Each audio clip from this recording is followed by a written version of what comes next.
Welcome to Seattle Public Utilities Ask Evelyn Live, where we answer your questions about recycling, compost, garbage, and other trashy topics. I'm your host, Becca Fong, and this week, Trick or Treat, Adopt a Street with special guest Jenny Frankl. We are so excited to have a very special guest joining us today. Fantastic. All right. Well, as you can tell, we're getting ready to think about just going back out there and checking things out. Hey, Pat. How's it going?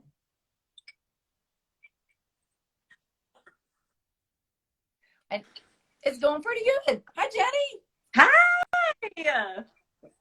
Oh man, you guys didn't tell me to wear my costume. That's okay. You're bringing the smarts. So, you know. Let me go put on my SPU jacket.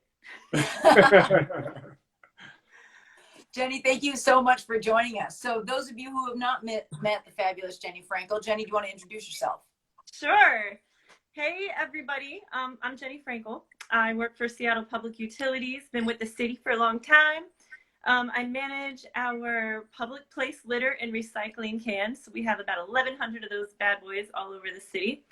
And I also manage our Adopt a Street program, which is a great way to help, just like the cans, keep the litter from going into our water. Absolutely. All right. Well, thank you so much. We've got a really good question this week, all about kind of public place litter. And I know that litter is really your bag. So, so Pat, will you start with our question? So glad you're with us, Jenny. Okay, here we go. Here's the question. I'm going to read it out. Hi, Evelyn. How do I know what to put in the recycle cans on the Ave? I'm talking about the blue metal ones with the garbage cans next to them. They usually show only a few things on the signs, a cup, a plastic bottle, paper. I want to make sure that I'm only putting what I'm supposed to in these blue cans. Thanks, Cora. All right, pretty good question. Right up your alley, Jenny. So thank you so much for that question. Yes. Absolutely. So what's our quick answer, Jenny? Clean and empty. Empty and clean. Yeah, right. Just like same rules as at home, same rules everywhere else. So clean and empty. Absolutely. And definitely follow those guides that are on there, but we're going to get right into the details. All right. So, you know, Cora was talking about those signs on there, right? So what do you guys have on those signs out of those cans? There's one right over my shoulder, by the way. Oh, show us. Can we get there? I know, right? All right. Well, we definitely have like a coffee cup. We've got cans. We've got, oh, it's been a while since I've seen, I need that cue, that visual cue behind me. I know, right? I'm going to move over there. Yeah. So it's mainly stuff that people have when they're on the go, right? Yeah. You know, we're out in the public. We're walking around. We're probably not carrying a milk jug with us. Probably in public. Not. So, but the things we are carrying, you're going to see bottles. Water bottles is very popular, unfortunately. and then cans. And then we have newspaper too.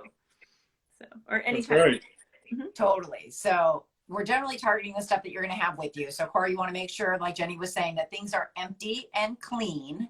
So, you know, those are all mainly beverage containers. So you want to just drink all of the stuff that's in there before you go ahead and put that in. So Pat, you were going to talk about a little bit about, you know, where does all this stuff go?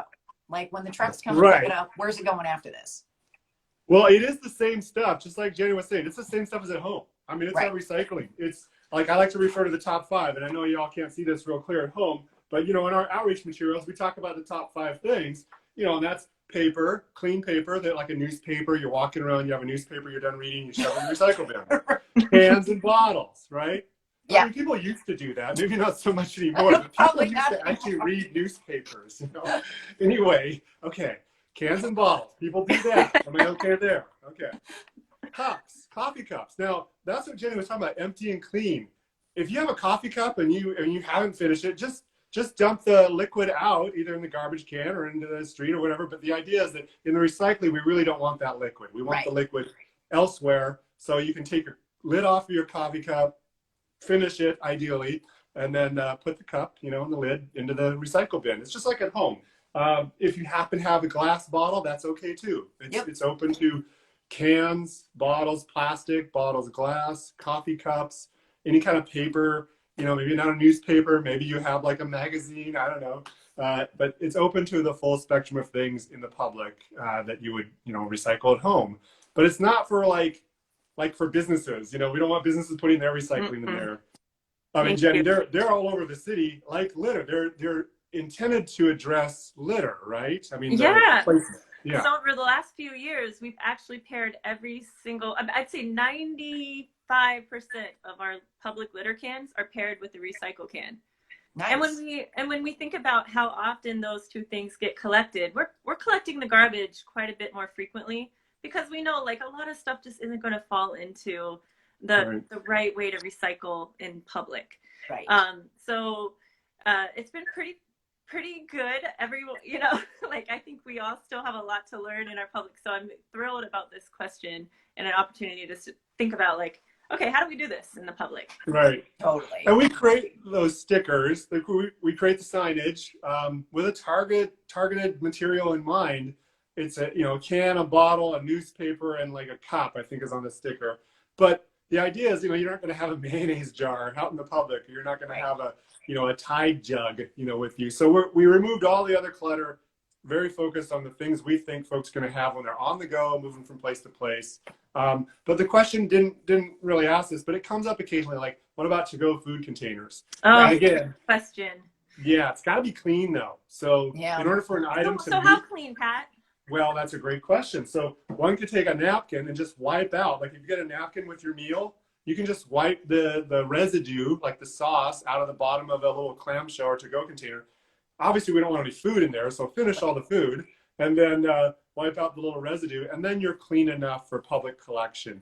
Public collection is not the same as residential collection. Right. Residential collection, our guidelines are empty, clean, and dry, and we want all the things like tidy and orderly and such. And that's the majority of the recyclables we collect in the city is from our residential and multifamily residential customers. So this little bit of commercial, I call it commercial collection because it's out in the streets.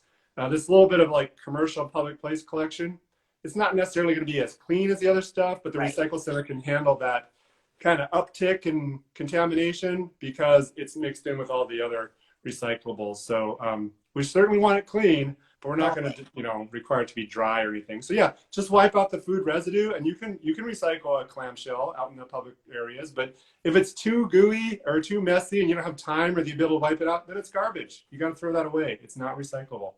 And Jenny, like you were saying, conveniently, a lot of the recycled containers, if you think that your recyclable is not clean enough, you can go ahead and put it in the garbage. Like if I just had a burrito, I don't have a napkin with me to clean that out.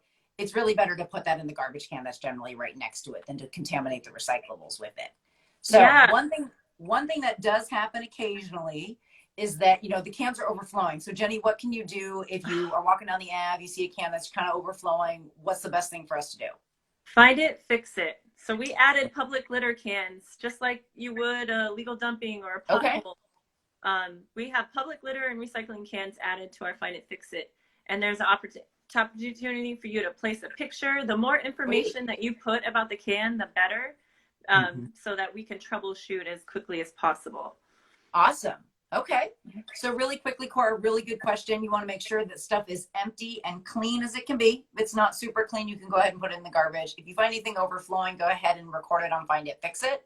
And then really it's the same rules that you use at home, paper, plastic containers and bottles, clean glass bottles and jars, if you happen to have your mayonnaise jar out with you, metal cans, and then cardboard if you happen to have some cardboard. Probably not too much of that, but that can go in the can as well. But again, empty and clean.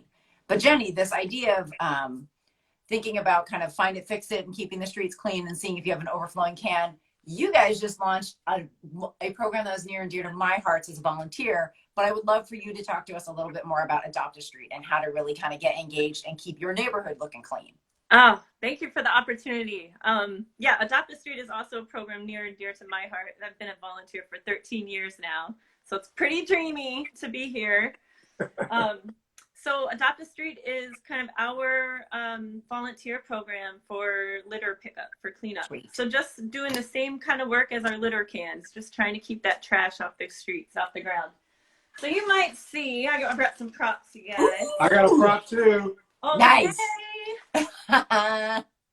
This is our signature color bag. And you might see these in different street corners, and or you might see folks walking around with that cool little, show that little tool again, Pat. Okay. It's a great little tool. It's got a Gorgeous. handle on this Show it end. collapse, Pat. It's amazing. Okay. I don't know how to collapse it. Wait, you gotta move the thing. Oh, I got it. Yeah. It's collapsible. Huh? How about that?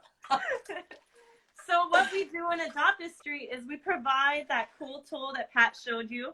Yes. You can, I still regularly pick up and I put it in my bag when I'm walking somewhere. So if I'm walking to the light rail. But we'll provide bags, we'll provide vests, we'll provide gloves, anything kind of in the cleanup realm. Yes, Pat. Yes. Okay. And I then, did it. I used my prop. I'm so happy. And then we also have a map, an Adopt a Street map, where you can say, I want to adopt my block. I want to adopt Renton Avenue from Roxbury to 51st. And you'll see, and we'll say, yeah, sure, great, no problem. And then you'll see your name and a little red line on that map. And it's kind of this area where you're taken care of. And I think this is my space. Yeah, it's small. So I think something we've been doing in this last year as we reopened in March because we were closed a little while for the pandemic and just kind of waiting for everything to be feeling safer. Right. And so we've kind of shifted it to like more of an adopt a block kind of thing. Okay. Many hands make work light. So it doesn't mean I have to have 2 miles of street and get out there every day. So I've got neighbors helping me along the way, or we're trying to encourage that network. Cool. Yeah. And so we've got a question that says, is there a map of existing groups that I might want to join for an existing Adopt a Street cleanup? Yes. So it's, if you Google, or we'll put this link in the chat. We will. We'll put a link in the show notes. You can also Google Seattle Adopted Streets, and a map is going to show up, and you can click on each line. So if you're thinking about where are you, where do you live? Does anybody have this street adopted near where I live? You can click on that, and you'll see a name. You will only see the name. At some point, we are going to have that a little more built out, where you can see, oh, when was the last cleanup, and other details. But you can always reach out to myself. I'll put my email in the chat. Or SP or Adopt a Street at seattle.gov, and we can kind of help connect you. We can see if that person, that volunteer is willing to kind of connect with you. Totally. Yeah, we'll make sure that we have all the links to all the stuff that we talked about. So public place litter, about Adopt a Street. We'll make sure that we have all of that stuff in the chat for sure, and the Find It, Fix It app, so you guys can find folks. Jenny, I didn't want to let this opportunity go by. So another really great thing is not only do you guys provide supplies to help clean things up, you also get people connected, which is fantastic, but you guys also pick up the bags of litter that are collected, which I think is a really awesome service. So thank you for mentioning that. Yeah, definitely. Yeah, and that happens just through the program, of these yellow bags. Sorry. So we will pick up 2 or more of these big yellow bags on a street corner. Can you guys hear me? Okay. Yep, we're good. So yeah, those bags are picked up. Oh, sorry, everybody's kind of frozen. So yeah, it happens sometimes. It does, unfortunately. But yeah, so we'll it's pick a great thing. So yellow bags at a street corner. We're also working out our public litter, bringing it back to our public litter cans. If there's just one bag of trash that you collect, you can put it next to the litter can, and we will pick it up. But the same folks that pick up our litter cans will also pick up the yellow bag. That only applies to the public litter cans, though. Okay, great. That's awesome. So it's a good way to kind of match up. We'll put a link to where the public place litter cans are as well. So you'll be able to find, if you happen to only pick up one bag of trash, which is great, it means your block or your neighborhood's pretty clean. You can put it there, or you can, if you have 2 bags, then through the Adopt a Street program, you'll be able to tell Jenny and her crew where your bags are, which is awesome. It's such a great service. I was an Adopt a Street volunteer for a very long time in the Delridge neighborhood, and it was awesome. Like, I would go down, and there was a public area in my adopted section, and I would just go, and we would get extra bags, and we would just clean it all up. It was fantastic. It was such a great service. So, and a great way to meet lots of people in your neighborhood. That's right. Totally. All right. Well, I have one really so much reminder for you guys, and we have our last reuse and recycling collection event. Agreed. For the year. Especially meeting other people. It is going to be Totally. So we have our final collection event for the year. It's going to be in the Central District at St. Joseph's Parish. So we're going to have links to that. That is this Saturday from 9 to 1. So you can bring foam, e-waste, household goods for reuse and recycling, paper for shredding, camp canisters, all that stuff. And I'm going to put a link to the details of that event, of that collection event in our show notes as well. So Jenny, awesome. So much great information about public place litter, about Adopt a Street. And I think we've got some really good tools. And we hope that you will join us again. All right. We'll see you next time. Thank you guys so much. Thank you so much for having me, you guys. Questions. All right. Yeah. Thanks, Jenny. Okay, all right. bye. Make sure to send us your questions. You can send them on Facebook, Twitter, Instagram, or at askevelyn@seattle.gov. And with that, we'll see you guys next week. All right. And I'm Becca Fong. Life's better with less stuff. I'm Pat Kaufman. Remember to recycle right, everybody. Have a great week. We'll see you later. Bye, guys.